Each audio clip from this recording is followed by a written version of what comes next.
Tanya and I are going to be talking to you today about autism, what exactly it is and how it impacts, and also some of the strategies that you could use to support someone who may have an autistic spectrum condition.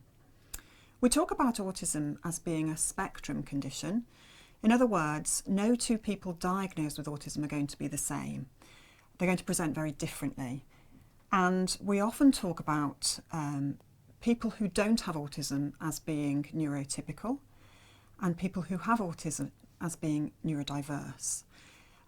Really all that means is that if you have autism, you think differently. It's a different way of thinking. We're very conscious when we talk about neurodiversity, no longer to think about a deficit model and to think about it as something that is a disability. For us, autism is just a different way of thinking, but of course we're in a very neurotypical world where most people don't have autism, most people think in a very similar way, so that can be very difficult if you are a different thinker. Over the past sort of 5 or 6 years, there has been some research using brain scans, and we've been able to look at the neurological differences between the brain of somebody who has an autism spectrum condition and someone who's what we call neurotypical. And what we found is that people with autism tend to use more of their object processing pathways to understand people.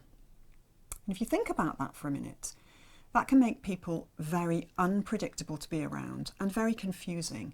And it's the reason why many people with autism tell us that they will often misinterpret people and what they mean.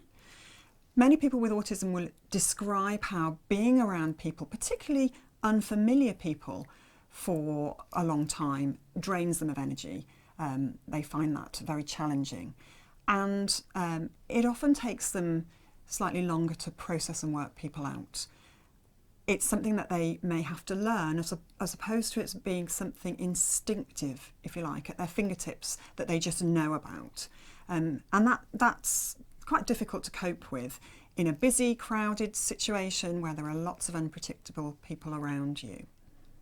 And of course, we're not objects, are we? People are not objects. We change what we mean by using our facial expressions, by our body language. We change what we mean and how we behave depending on who we're with, the audience, depending on the context, depending on our mood. And that's very confusing if you're having to work people out a lot of the time.